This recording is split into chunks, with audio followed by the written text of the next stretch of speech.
Hi, very good morning again. This is the first session of the third day of APrIGF. And I would like to welcome you all participant online. Hi, good morning, good afternoon, and good evening, wherever you are. Recording in progress. So this is the session 9. We are going to discuss today on social media regulation during the election, expanding or limiting digital democracy. In the change context after the pandemic, we are more engaged in digital space, and considering the factor we are engaging in the democratic process like voting and the political campaign and the discussion about the candidate and the political parties. Nowadays, the democracy has been taken as a digital democracy. If there is no digital platforms and the digital technologies, the democracy will be so limited. So in this context, we are going to discuss today about regulation of the social media during the election, whether it is expanding or limiting digital democracy. For this discussion, again, I would like to welcome you all here. First of all, let me introduce myself. I'm Tanka Aryal from Nepal. I represent Digital Right Nepal, one non-profit organization, very newly established 2020. In this session, I would like to welcome the speaker. We have 4 speakers, 2 on-site and 2 online. Let me welcome Bino Lucero from Engage Media as a panelist here. We have Dr. Saeed Kaji. He is also on-site and he's joining shortly. Similarly, I would like to welcome our online speaker Michael Castle from the Article 19. Michael is joining from the West Coast, United States now. Maybe it's evening 13th of September. Similarly, we have Sadaf Khan from MediaNama, Pakistan. Hi, Michael and Sadaf. Can you hear me? You both are welcome in this session. Hello. Yes, I can hear you well. Thank you. Thank you. Thank you for being in this session early in the morning and the evening from stage. So Bino, you are here and I would like to request to join the session here as a panelist. Similarly, in this session, we have 2 online moderators. We have a Santosh Sigdal from Digital Right Nepal here, and the online moderator Saurav is back home, Nepal, and he will be facilitating from there. With this brief introduction, or with this introducing the panelists and the session, I would like to move further. Election is very common phenomenon in the democracy where we are living. Probably you have had election in last 2 years, or you are having election in this year. If not, then definitely you are having election in coming 2 years. This is the routine election process, and the periodic election is the fundamental characteristics and the foundation for the democracy. So in the change context, we are using social media and the online platform for the discussion of the candidate, political parties. This is the part of the informed choice for the voters. In this respect, we have 4 distinguished panelists from different regions having in-depth knowledge on the legal policy issues as well as the practice matters, in the respective country, being engaged with the national institution like Election Commission, government, and civil society. So let me introduce further with for my speaker, Sadaf. Sadaf is from MediaNama from Pakistan. She is the co-founder for the MediaNama. She has been working with the media development CSO mainly for the policy advocacy, media ethics, journalist safety, and the capacity building. Similarly, data and the digital journalism for more than a decade. So again, welcome Sadaf. Then we have a Michael from Article 19. Probably you know Article 19 is the global organization advocating for the freedom of expression and the information based in London. But Michael is joining from state, and Michael work as a digital program manager in Asia Pacific region. And Michael worked with the number of organizations, and prior to joining to the Article 19, Michael was the Asia Program Officer for the Civil Rights Defender covering the Southeast Asia. Similarly, let me further introduce our another panelist who is in on-site, Bino Lucero. He's the journalist and freedom of expression information advocate from Philippines. And Bino is the member of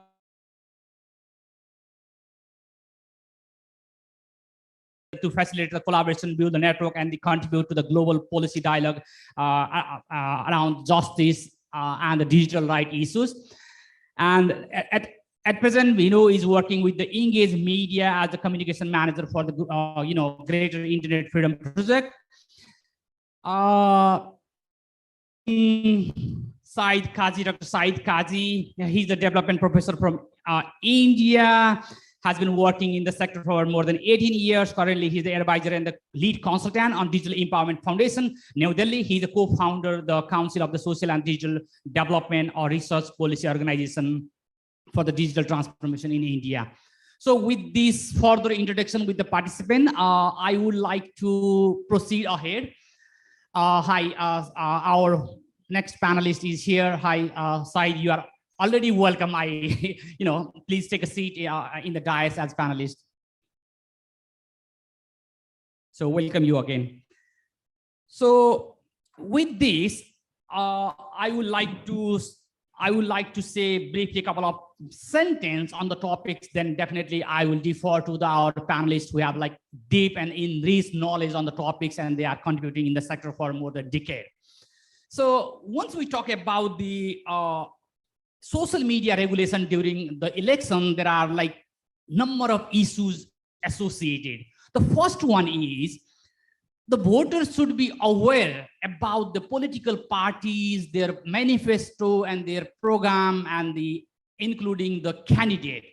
If they are not informed properly, they may not have the right choice for their voting. So this is the key issue. Once the election commission and the associated agency put certain restriction through the code of conduct, limiting the discussion and the information, that definitely harms the democratic practice and for the informed choice of the people. So this is the one proposition on which we are discussing. The second one is social media is being used for the political campaign and advertisement and the raising the financial raising finance or the fund for the election. So having access to the social media and having capacity to mobilize the media and the people who are from the remote and not having access to those social media platforms, they are not equally benefited in the election process. So whether it is really needed to regulate social media in this perspective to create the equal playing field for every candidate and the political parties.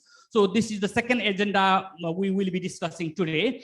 And the third one is, we have experienced number of candidates face the hate speech, and they are targeted just being they are associated for the minority group, minority by their origin, language, sexual orientation, religion. Similarly, the hate speech and the target is more frequent to the women candidate, female candidate in the election. So in that case, how we can really ensure the equal playing field and the no discrimination or no favor and against type of campaign in the social media to the particular candidate as being associated with the different group, caste, class, religion, language, and so on and so forth. So in this ground, we are going to discuss about the topics.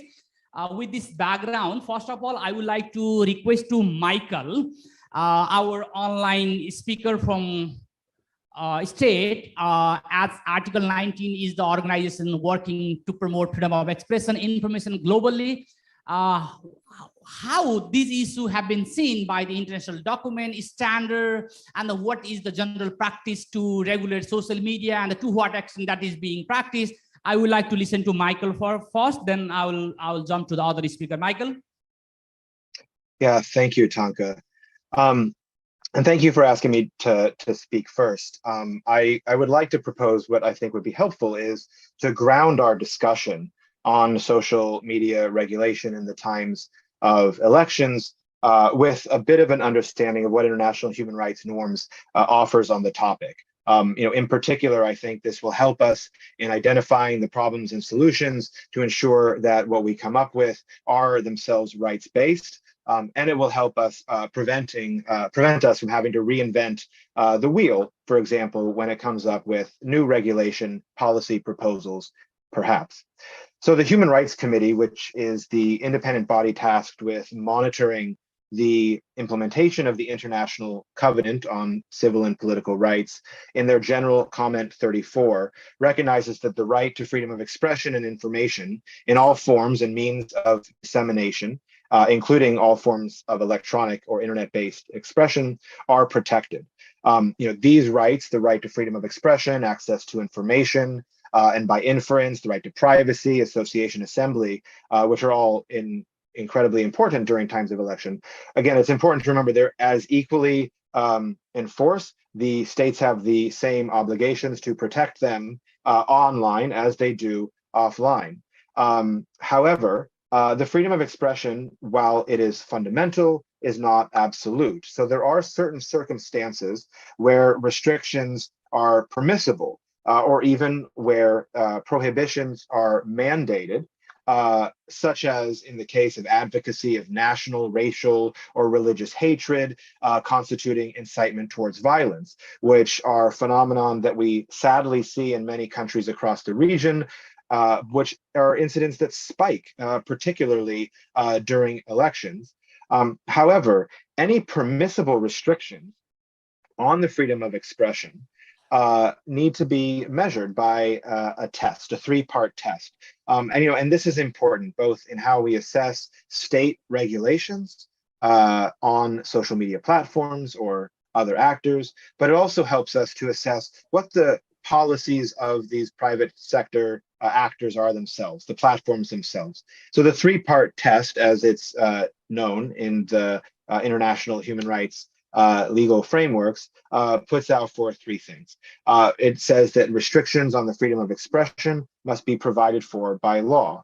And what this means is that any restrictions must be formulated with sufficient precision so that anyone can regulate their conduct accordingly. Vague and overbroad restrictions are therefore never permissible. And unfortunately, we've seen a lot of this, and particularly when it comes to state regulations on so-called fake news or regulations around spreading certain types of information. Oftentimes, these regulations are extremely vague or overbroad, meaning that they would fail to meet this particular standard. And it's important to recognize that when international norms say that the restrictions on expression or access to information need to be provided for by law, it's not enough to just say that it's codified in some national regulation, because we have seen increasingly a trend of very restrictive and very repressive internet governance and other internet legislation around the region, which again fails to adhere to this standard. Secondly, they must be in pursuit of a legitimate aim, which is laid out in the convention and is explained through various jurisprudence and so forth. And thirdly, they must be necessary and proportionate. So the restrictions should have a direct and immediate connection between the forms of expression or information and the protected interests. And in particular, they have to be specific and tailored and really the least intrusive means.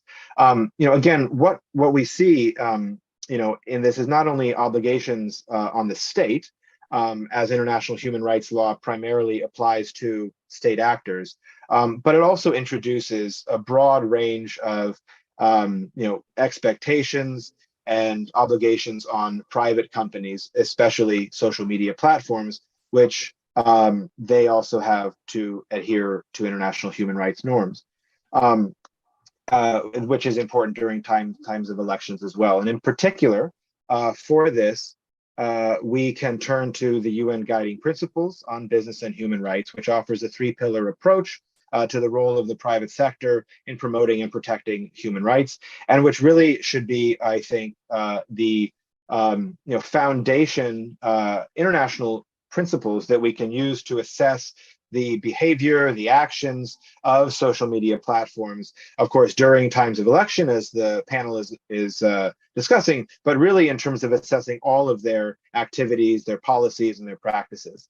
And in this, in the UNGP in particular, pillars 2 and 3 hold the corporate responsibility to respect human rights and to prevent or mitigate the adverse human rights impacts that directly may be linked to their operations. This would apply to content regulations, policies by platforms during elections, particularly when it comes to policies that may infringe on the freedom of expression or sharing information online, who's saying what. Some of the issues that you mentioned earlier, of course, in terms of either what information is available, which is important for an informed electorate to make a decision, or what type of information the platforms may restrict for various reasons. And Pillar 3 also establishes that there should be a right to access to remedy, again, meaning that individuals who have had their rights infringed by private actors should have a right to remedy. I think I'm running low on time here, so I'm just going to skip to a few other points that I think are really helpful as we look at the role, the responsibilities of platforms in times of elections. And in particular, what we have are principles called the Manila Principles on Intermediary Liability. It's a 6-point sort of international soft law standard, which I'll summarize effectively in that internet intermediaries, such as social media platforms, should be shielded from liability for third-party content. And what we've seen, unfortunately, is a lot of laws and policies in the region that are holding platforms legally, financially, or criminally liable for certain things that individuals post on their platforms. And generally, what this leads to, unfortunately, is a greater censorship by the platforms. And so looking at ways in which we can both hold platforms accountable while also adhering to international standards on intermediary liability is really crucial in both creating a safe space on those platforms while not then generating more censorship or denying greater access to information. And finally, there's also a valuable set of principles known as the Santa Clara Principles, which really lays out a 3-point plan when it comes to platform regulation, platform and content moderation, meaning that platforms that engage in content moderation need to make available the numbers in terms of how many pieces of content is flagged or removed, notice, which is to provide explicit explanation to individuals whose content is maybe removed, and appeal, again, the importance of access to remedy. And these things, again, are really important in times of election, as independent candidates who may be going up against a more repressive or powerful party interest may be then subjected to abusive account reporting, where social media platforms are removing information that they have posted or their expression. And so we need to have then these layers of transparency and accountability, which is really the fundamental tenet of where all of this international human rights norms are pointing us to as we assess content moderation policies from platforms and the regulations from the state, again, is to ensure transparency, accountability, and consistency in how these policies are applied, of course, during elections, but in the intervening times between elections. Thank you.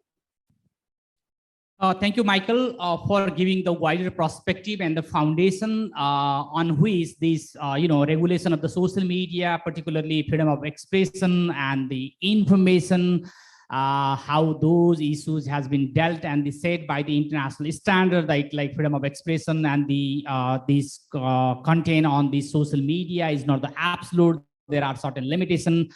3-part test, you very rightly highlighted about the intermediaries liabilities and the associated number of issues that has given the foundation for our today's discussion.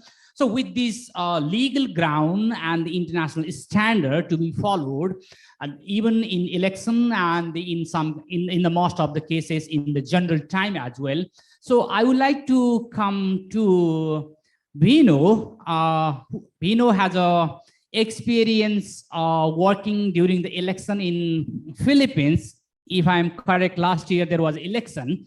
So based on those principles, what was the practice and how the social media regulation was made in Philippines?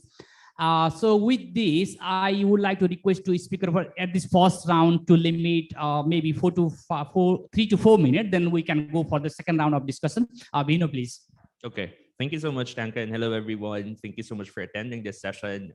It's quite early, but yeah, thank you for making it. So just to share a bit of when it comes to the lessons, given the 2022 Philippine elections, well, you know, the outcome, we elected the son of the former dictator Marcos. Oh, just to check, are there Philippine government officials or related people? Just so I know if I should be careful in the next few days while in Singapore. Okay, I think there's none. So, well, the lessons, it has been proven that disinformation, especially in a more long-term sense, can definitely sway public sentiment despite facts and despite realities on the ground. We see it on how disinformation has been weaponized to shape the narrative around the track record, even the wealth of the Marcos family, and then of the daughter of former President Rodrigo Duterte. So they won via landslide in the Philippine election. So it is the first time actually in recent history wherein the tandem that came from one political alliance won at the same time. So normally it is the president will win from one party and then the vice president will come from another. So in recent history, this is the first time that happened. So for the case of Marcos Jr. specifically, it did not happen just few months before the actual election season. It has been for quite a while going on. Even if you go way back in 2016, he lost by a very small margin, despite having very little track record and accomplishments to show. So you can definitely see there that 6 years prior to his victory as president this year, the disinformation cycle around Marcos Jr. and building up basically his reputation as a supposedly competent and good leader has been in the works. So given that, definitely disinformation won't affect elections if it's just done a few weeks before or a few months prior. It takes a lot of years to change narratives that is founded on truth, on facts. And with that being said, it also takes a lot of money.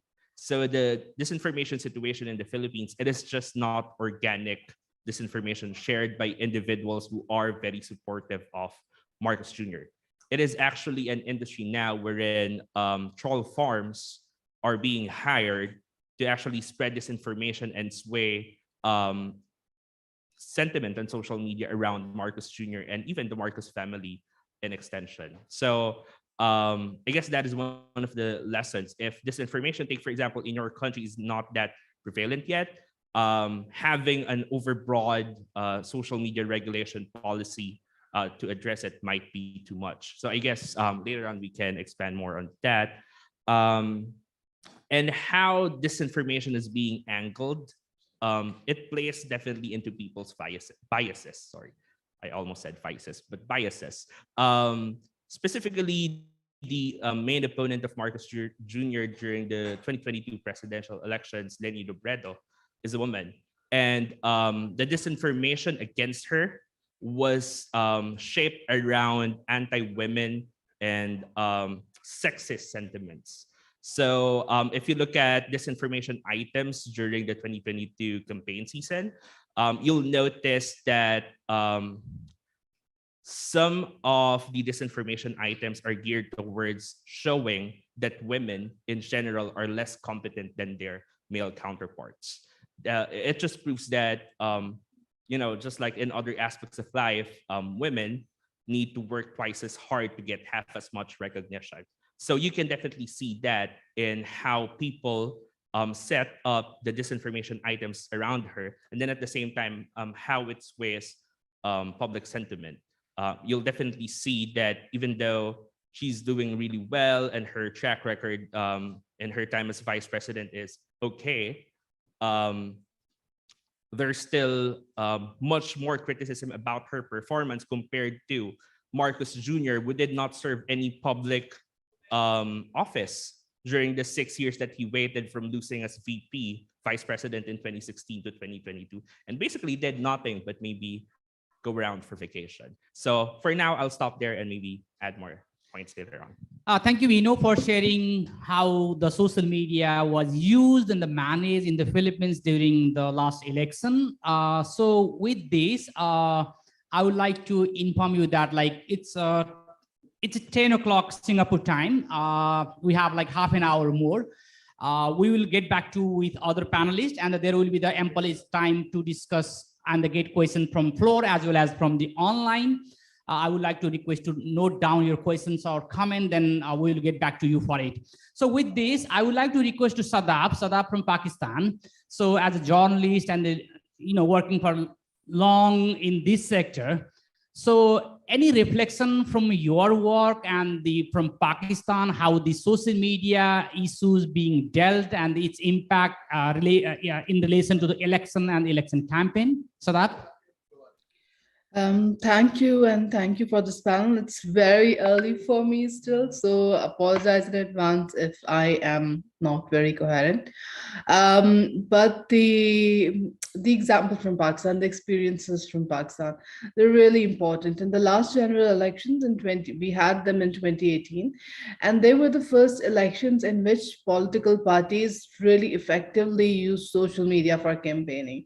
On one side, this was like a very exciting moment because we saw a new generation, we saw new political workers getting mobilized, new voters coming into the fold, people who previously through traditional marketing approaches, through political campaigning approaches had not been targeted specifically, they had not been spoken to. So we saw a great political mobilization. But obviously, as my fellow speakers have talked a lot about disinformation, targeted disinformation, hate campaigns, they also became the norm.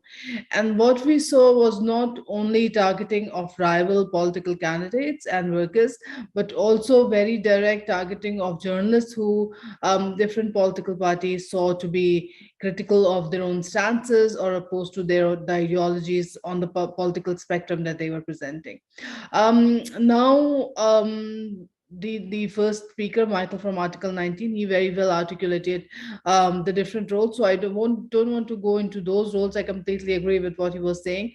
But we also, I think I want to bring in and talk a bit about the role of political parties. Legislation, as Michael also mentioned, is not really a good solution overall, even though elections are a special time, and sometimes through the election commissions, new mandates, new directives are issued for the media, for political parties, but bringing in legislation that deals with disinformation overall, that's always risky, and we have seen how it has worked out. It does become a curtailing factor for freedom of expression. It becomes a curtailing factor for journalism as well. So I think one of the key issues that needs more discussion, the gap in the discussion, at least in Pakistan, is the role of political parties and ways to hold the political parties themselves accountable. It was very clear in Pakistan, and I've been reading up on other countries as well, that during the election campaigns, a lot of resources, a lot of money is pooled into the social media space by the parties. There is no way to officially track that, but we see these disinformation campaigns, or even if they're not disinformation campaigns, simple electoral publicity, outreach campaigns being mobilized by accounts which very clearly associate with those political parties, but you can't create that link on paper.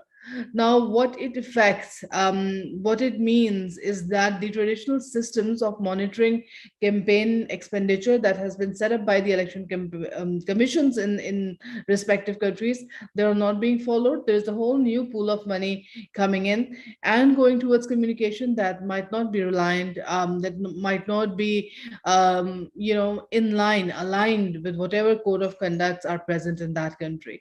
So what that does is fundamentally affect and alter voter behavior, voters who are much more dependent now, who consume their news through social media, through digital medias, voters who are being reached out for the first time, for example. In Pakistan, TikTok is very popular, and TikTok is popular amongst the populace that was not traditionally targeted. The majority of people on TikTok appear to be coming from a lower socioeconomic strata, the working class, and they have not been targeted through general, electoral campaigns. So now they're being brought forth through a medium, they're being brought in the fold through a medium on which the election commissions, on which the competent institutions do not have any oversight, and more than oversight, I feel that they do not have an understanding. They do not have an understanding on how it informs voter behaviors, and obviously, if it informs the voter behavior, then it informs their voting choice as well. That's what they're basing their votes on, the information that they're getting. Now, this brings us to the question of marginalization that happens, because people like us, very privileged, very well versed with technology, how information flows, digital information flows work, perhaps. We might be in a position, we might be in a better position to make informed decisions about the information we are consuming. We have digital media information literacy, we have the ability to question, to do our researches, and come to an informed decisions, a relatively more informed decision. But people from the marginalized sectors, people who are just connecting to the digital world, people who might be looking at just WhatsApp viral forwards, right? They do not have had the exposure. Most of them lack digital media information literacy in any meaningful way. So they are the ones who are most fundamentally affected. So I feel that any discussion that happens at national levels has to become much more nuanced in how disproportionate the impact of disinformation and hate campaigns is. And my previous speaker just brought up the issue of gender. That's obviously a very, very important intersection, not just in terms of political candidates that he was mentioning, but also female journalists who are reporting on elections, who are reporting on politics. They often become the target of campaigns that are very sexualized in nature, that target their personality, that target their family life, that dogs them, puts them in danger in a way that their male counterparts, their male colleagues are not exposed to, which results in a silencing, an overall silencing of women's voices on this very important political democratic event. And that obviously has a snowball effect. It does create a silencing impact. It does create a gap for women who are consuming that information. So I feel any discussions that happening at the national level does need to bring in stakeholders who have been overlooked, like the political parties, as I mentioned, and people who are marginalized and who remain much more susceptible to disinformation campaigns. I'll stop there. Yeah, thank you. Thank you, Sadaf. Yeah, the social media and the digital platform has created the foundation for the political mobility and the momentum within that. But at the meantime, it has created, as we have been talking about, the huge digital divide. It equally impact in the election. Candidate and the political party not having that much access for the social media or the digital platform, they are always behind. It has like limiting for the equal playground. That's why there should be some sort of mechanism that provide equal ground for the all. With this, it has created some sort of sexualization, hate speech for the people coming from the different sexual minorities and the religious minority group as well. Today we are discussing about regulation of the social media, whether it is expanding on or limiting the digital democracy, as the digital platform and social media has been contributing significantly on the democratic process for the discussion, voting, and the political campaign. It is one of the pertinent issues at present. So with this, I would like to request our next speaker, Dr. Said from India, and would you like to present? I guess the presentation is ready there. Said? Yeah. You want to, if you can present this one, otherwise no problem.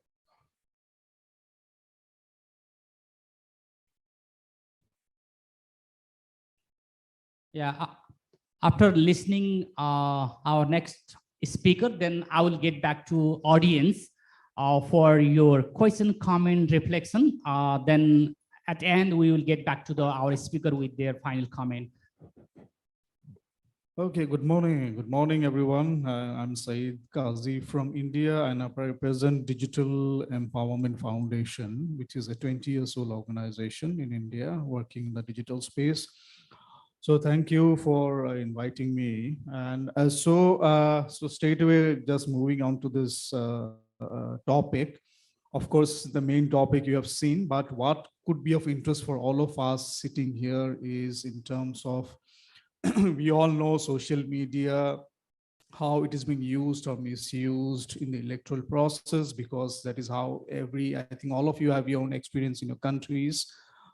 I think India has, we have also experienced some experiences we are having every now and then in the election process. And India being the largest democratic country in the world, with the largest electorate in the world, voters, largest internet users, and then social media users and whatnot. So if you count largest, everything comes in India. So in the election process also, this is something that is coming up. So I have just tweaked my thing into like the increasing connectivity, and also means increasing social media use. And that is also how it is being used or misused in a democratic process. And in India, I feel that there are three situations that we have now. One is the social media as a great business platform for the social media giants, because for all the social media companies, India is the largest market in the world. That is one. Second is that the social media users we have in India, it's increasing. It's one of the largest in the world, and more than 70 to 80% are just immature users. They are just using it. So there are other, only using social media is one thing, and also using responsibility is another. And the third one is in terms of the political parties, the political parties that runs the elections. So they have also a mandate key how to win elections all the time, because that is a power structure all about. Next slide.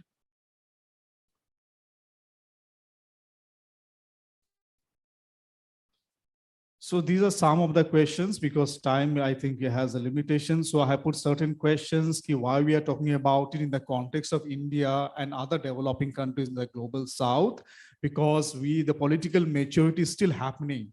The democratic maturity is still happening. So at the same time, you are also giving the power of social media hands of the people, where more than majority of the population is still not electorally matured also, and see the dangerous combination in that.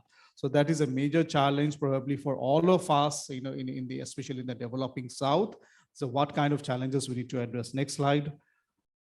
This is just a glimpse of like kind of a situation, the numbers that you have. Numbers keeps on changing, but okay. So this is the kind of a statistics. And of course, in the right, you can see India is almost 3 times as many voters as the entire US population. And also you can see here, India has nearly as many first-time voters as the entire population of the Netherlands. This is of 2019 general elections, and the next general election is in 2024. So this is the symbols. I think, if anything, everything that comes into the minds of the parties, they have these symbols coming. And the latest entry is a broom, the jharu we say in India. So that is another party. So all kind of anything in the nature you can have in the society as a symbol, but nothing is digital here as I think the symbol. So this is another statistics. You can see the proportionate rise in internet access to also proportionate rise in internet usage in India. The social media usage is increasing, and also political parties. In the red one is the current party running the government in India. So see the kind of social media followers they have, and these numbers, of course, keeps on increasing, decreasing, and also the kind of manipulation probably we are hearing all the time could also be done through the social media platforms. So this is a kind of a spending. The first one in the yellow is the red one. I saw the party. They have the spending. You can see the kind of spending also in the social media investment, the benefits, the money revenue, the social media platforms are also earning. So these are the kind of spending.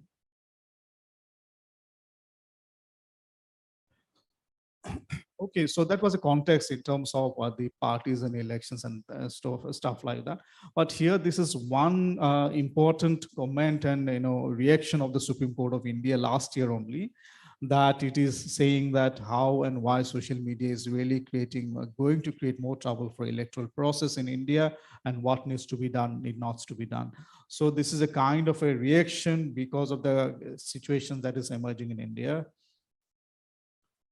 And also, this is the latest comment from the opposition leader of this Congress Party of India's opposition leader. So the opposition leader has commented in this recent year, this year only, in the parliament, that why we and how and social media is influencing politics and needs to be controlled or needs to be looked into as a serious issue in India. So these are, I think, a lot of content here, but I think what is important to look here is like, this, this 900 million Indian eligible voters and the kind of social media users, manipulations and all. And in the last point, you can see a professor of a university in India talking about how it's like a constant megaphone for political parties to amplify the messages and all. So fake information, misinformation, I think many of we have already talked about it.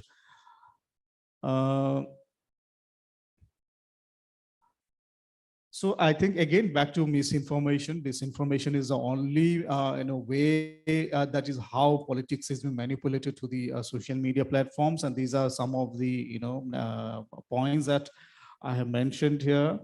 And one of the most important aspects here, I think, from this slide is the cost of internet usage have come down, because of which that is how the internet penetration is increasing. Cost has come down of internet usage, and the social media usage is also increasing. So you can see internet boom is also leading to the increasing social media usage, and that is how the politics is being made fertile by the social media platforms. And also the large number of internet illiteracy, digital illiteracy is also a challenge, media literacy, digital media literacy. So here in this slide, I think not all the points are probably we need to look into. What is happening in India is that all social media platforms are saying that they are taking measures, they are taking controls, mechanisms to ensure that these comments and these statements are around the 2019 elections. So they have said they have taken measures and actions, but I think the challenge continues. And there was, so the next, I think what I want to show you, this one I particularly wanted to show you, that because of all these challenges and all, instead of bringing a regulation or something like that, the Election Commission of India, which is a statutory body in India, they have brought out a voluntary code of ethics, and which has been brought into 2019 election during that time, where social media platforms are supposed to follow certain practices and certain norms and all voluntarily, without being made it very compulsory as a So in this, one of the important points, there are 6-7 main points to be in this code of ethics. Is one is that these social media platforms has to inform and educate the people about the election process, the kind of good things about elections. Second is also they need to share information about electoral things that comes up very accurately and to the and correctly. And third is that any misuse or something that violates section 126 provision has to be reported and to be taken action within 3 hours. That is what, and also before 48 hours, no campaign can be done on the social media platform. Also, that has to be ensured. So these kind of provisions are important. And the last point is, as of now,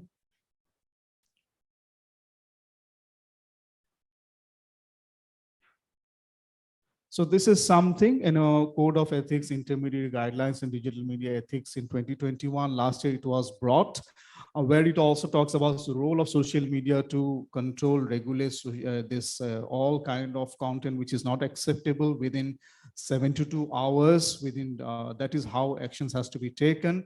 What I want to say is that related to social media, I think Michael has also mentioned, it says a difference between regulations and restrictions.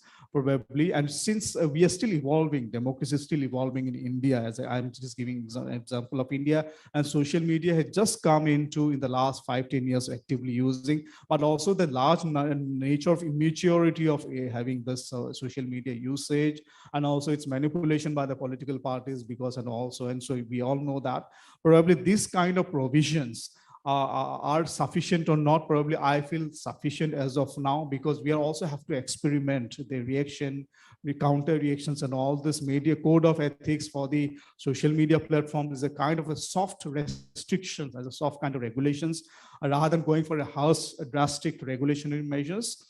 That is one. Second is, of course, the kind of rules which has come into from the 2001 social media rules, digital media rules, where social media companies also made responsible in terms of content management and its regulation.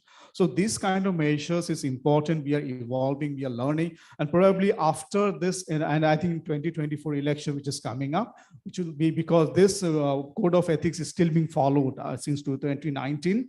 It is still being followed in India. So it is also an experiment that we are going to have in 2024 elections. Then we'll come to know whether probably we need to have a more stringent kind of mechanisms by the Election Commission of India or by the Supreme Court of India.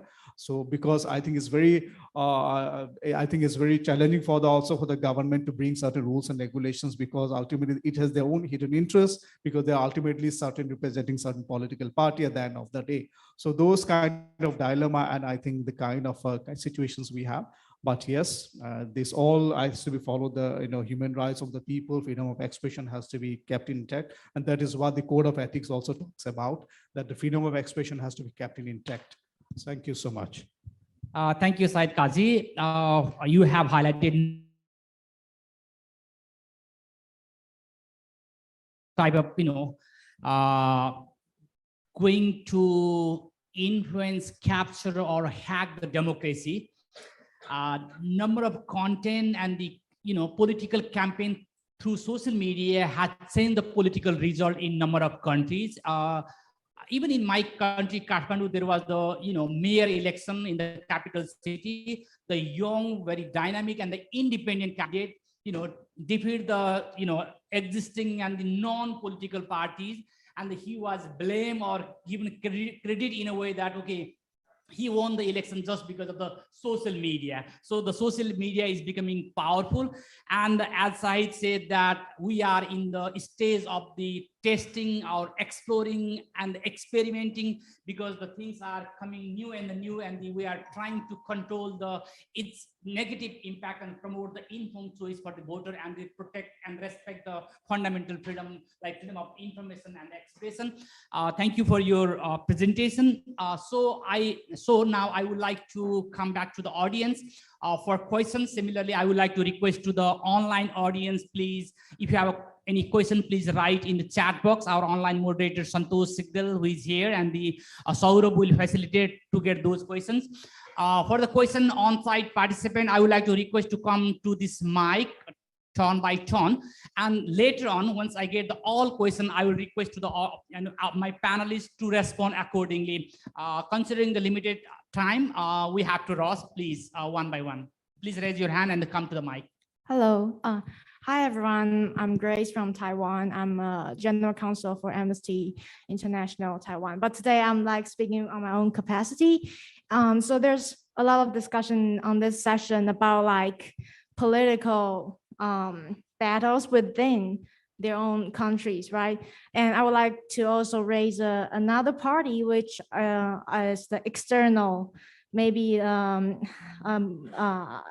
for instance, I'm from Taiwan, so it's obvious that there are external disinformation, and this kind of becomes a problem when external operations, even disinformation warfare, mingles with internal public discussion. And so there are this maybe outside, maybe from China, disinformation, and also horrible party bad fightings, which can sometimes be irrational. And there's also civil society trying to have a healthy, critical public discourse.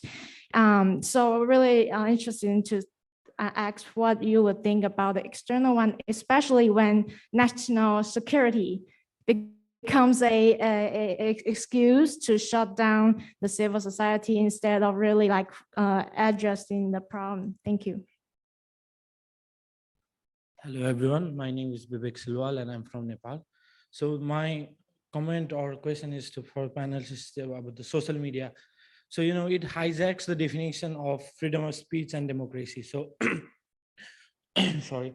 So what's the definition of freedom of speech in 2010? It's not right now. So what I'm able to speak in a public forum, I might not speak on a social media because it is recorded or it might get sometimes viral or something and I might run to trouble. So it really molds the definition of freedom of speech. So my question is to the panelists, how much accountable and liable the social media platforms will be on actually controlling this thing? So, you know, their metrics or the AI system actually shows someone what they are searching in the internet. So if I speak something about the politics or anything, so someone person whom I don't want to see my status is seen by their AI or metrics. So how much accountable the social media platform should be? So, and you know, and how they can control the social media trials. So it's basically people actually judging basis on before any courts or any law decides. So it's in the social media. And whenever the election things comes in, I think the Cambridge Analytica and Facebook issues always comes forward. So the governance of these kinds of problems is problem driven. So Cambridge Analytica bought data in 2016 and it used afterwards. So there was no law that this data could not be used or anything. So how these social media platforms can actually strategic foresight, what kind of data they can come forward or they have accountable, and how government can actually, you know, do governance of this kind of issue forward. So actually the panelists told that in 2014, they are going to use the same ethics that was in 2019. So the problem in 2024 might not be the same as 2019. So how can we strategic foresight or see things that comes in 2025 or 2026? What are the issues that will be in the platform? Thank you.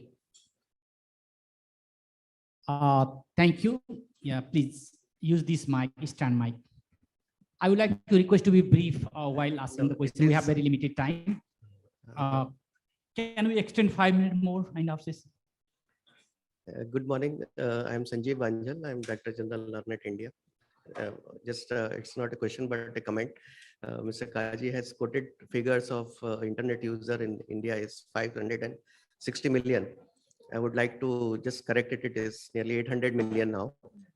And 500 million are the WhatsApp user. And just to control the kind of rumors, etc., what we have asked in India for the WhatsApp, that you cannot forward a message more than one. I mean, it can forward at a time to one only person. And if you want to own that content, you want to share it, then you cannot share for more than 5.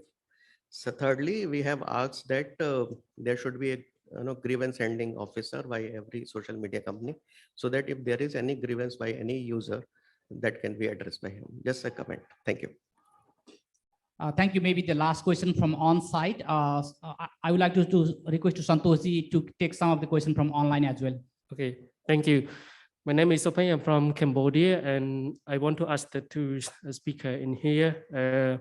I want to hear what did you do in the past to supporting the people who use the social media to make them freedom to express freedom, free of expression and access to information. And could you say as which activity or which program that you did is very influential or helping them more freedom of expression, or what you want to change if for next coming election will be do? Yes, because all of you are from the civil society organization. Yes, thank you. Thank you for on-site participant for your question. I would like to request for the online questions, then request to panelists all together to address them. Thank you, Tanka ji. There is a rich discussion going on in chat room, and Michael and Sadaf has responded there already. But I'd like to refer to the question raised by Samik ji. How do you see the paid advertisement with self-created content should be regulated during the campaign? Is regulating even possible with the current architecture of social media? So this question has been already responded by Sadaf and Michael, but if you want to respond to this, is how the paid content or the self-created content could be regulated. Thank you. Thank you all. So before going to the speaker, I would like to share like two facts. One is maybe in the plenary of the APrIGF, representative from Meta was sharing in a way that they have like limiting or they have developed certain mechanism based on that any political campaign fundraising from the outside of the country, then the election happening is not possible now. They are also, I mean, the social media platforms are also, testing and trying to make it better from the election point of view as well. Similarly, I would like to refer one news maybe to, in the 2020 election in US, about 216 million fake news or the content reached to the voters backed by some particular countries influencing the election that was admitted by the Zuckerberg and the Judicial Committee of the Senate. So in that case, social media have the larger impact and that can influence negatively or impact in a way that can change the result of the election as well. So in that case, relating to the social media, connecting to the digital democracy, it is a really important part we are discussing today. So with this, I would like to request to all panelists to provide your final concluding remarks in less than 2 minutes. I will start from Vino, then I'll go to the online speaker. Vino first. Okay, thank you, Tanka. Just very quickly to respond to some of the points. One thing to note is that most of the counter disinformation efforts are coming from news organizations, but then at the same time, we need to realize that they might not be having as much impact as we desire them to be, because they also are facing issues when it comes to public distrust. While there is increase in online disinformation, we definitely see that more and more people distrust the media because it is part of the sentiment and the narrative being pushed through online disinformation efforts. So when it comes to capacity, we need to think about that. Maybe we should revise the approach. Instead of news organizations leading the charge when it comes to countering disinformation through fact-checking and other kinds of disinformation reporting, maybe we should have a more community level approach wherein there is a more personal connection to the people who are falling victims to disinformation. As to the role of big tech, one thing that they can actually do right now would be to be more responsive to the reports that they're receiving about disinformation actors in the social media platforms. In the Philippines, there has been years of reports about certain online pages and public personalities spreading disinformation through their social media pages online. And yet, even after years of reports, they're still there. They still have their social media pages. So being responsive to the reports from organically received from citizens and from, take for example, the partners that are fact-checking those stories might be good. And last, I just want to mention one counter disinformation effort that we recently developed. It's called totoobad.info. So it is a disinformation reporting platform wherein we encourage netizens, online users to report the disinformation they organically see online. So it is a way of harnessing public participation when it comes to tracking and reporting disinformation. So during the last 2 months of the election, so April and May 2022, we received a total of more than 350,000 visits and 4,000 disinformation reports. So yeah, having more of those tech-based approach or solutions and opening it up to the public might be a good way to go. Yeah, thank you, Vino. Now I would like to request to Sadaf for quick final remarks, considering the questions raised, by the on-site and online participants. Sadaf. Thank you, Tanaka. And I'm sorry I have to leave a bit early, so I'll keep this short there. We've been having this discussion in chat as well. I think one of the key factors that we need to figure out as a community are ways to hold social media platforms more accountable, while limitation of intermediary liability is a very, very important principle that has to be upheld. We simply cannot ignore the role of platforms themselves, especially platform designs, the technology. With Facebook papers, all the revelations around algorithms that have been designed specifically to promote content that incites negative emotions in people, that includes hatred, that includes incitement.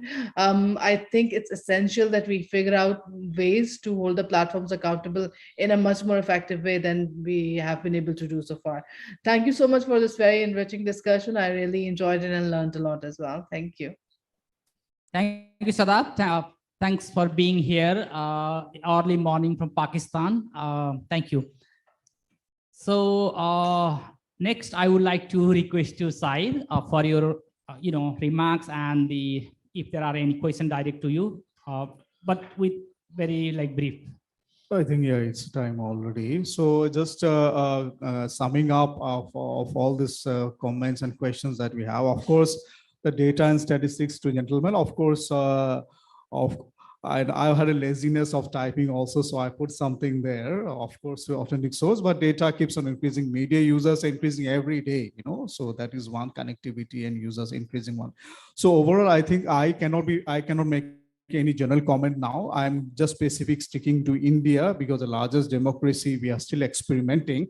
And also at the same time, the provisions that have come in to these laws and regulations that we have showed earlier, it's a responsibility of the users also, social media users also, to get updated about what is exactly that's talking about these provisions and all, because simply coming out and saying that my freedom of expression is violated, why can't I talk like this, I think it's not the way of maturity of talking about, because you need to see what the rules and provisions, you have to read it, you have to see what is what is also liable to me also as a social media user, to comment or not to comment in the social media platform. Secondly is that, of course, this Election Commission of India, that is, they have adopted this code of ethics, and we are still experimenting. And also one comment was here that even in this code of ethics, as per that, the social media companies has to report, has to get approval of the Election Commission of India before putting any political advertisement also. So those kind of provisions are still there, because you can go and read the details. And also this media bill, digital media bill that is coming last year also at the draft. Suppose there are certain draft to be adopted. I think the certain amendment has to be made. As in gentleman has mentioned, grievance committee has to be there. So as a last kind of a resort, instead of going to the court and litigation increases, that committee is being proposed to be constituted. So those kind of mechanisms are there, but whether with this kind of mechanisms are sufficient enough for India as of now, we are still experimenting. And at the same time, if not, certainly ways and mechanisms to come out, civil society organizations all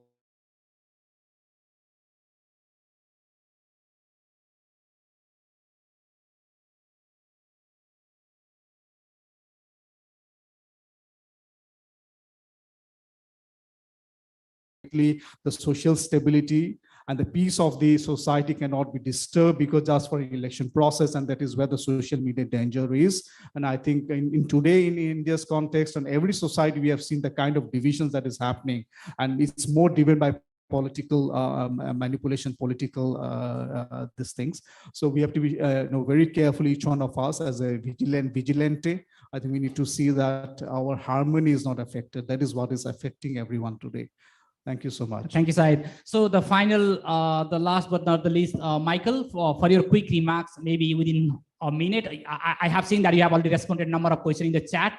Michael, please. Yeah, thank you so much. I'll just kind of pick up off of Grace's comment.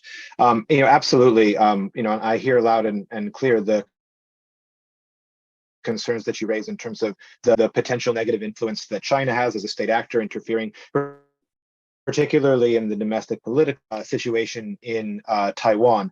And it's interesting because what we see with China, and for those who follow closely would be familiar with the wolf warrior diplomacy sort of narrative, and what we see with China is a state actor that has completely cut off all free access to any international social media platform, while at the same time it has weaponized these same platforms internationally, whether it's Facebook, whether it's Twitter, whether it's LinkedIn, any number of them that have been used really very systematically to spread disinformation, to interfere with elections, to interfere with other political discourse, and in particular to influence with the international movement to hold China itself accountable, for example, in terms of crimes against humanity and acts of genocide in Xinjiang. So really influencing the narrative on social media internationally, the same platforms that are completely restricted domestically. And this is part of the incredibly dangerous narrative of internet sovereignty or digital sovereignty that China, Russia, and other state actors are pushing, which claims a sort of double standard in terms of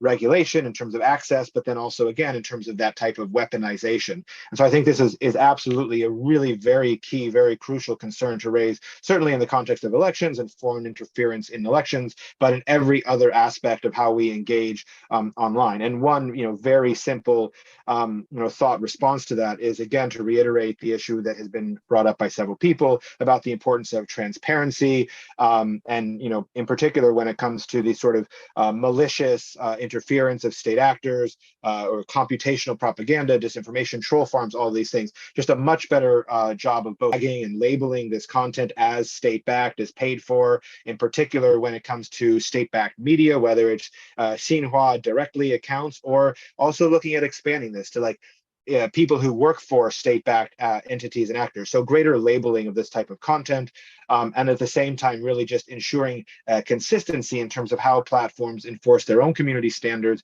and in particular, when it comes to these issues around, inauthentic behavior, coordinated campaigning, trolling, automated accounts, and so forth. So with that, I'll close. But again, incredibly important stuff that could be discussed for hours and hours and hours. But this was a really fruitful conversation. And again, thank you so much to the organizers for inviting me to join.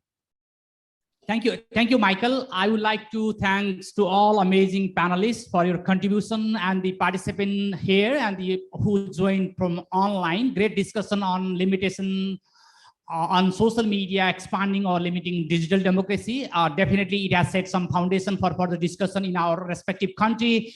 Some of the issues highlighted here were the role of the social media platform itself, the role of the law policy to be adopted by the government, and even the role of the social media user from our end. Let's start discuss, and maybe in the next APrIGF we will come up with some new idea that can be helpful to expand this issue and to be more accurate on dealing the issue. Thank you for being here and cooperating with me and bearing for 10 minutes more for the session. Thank you.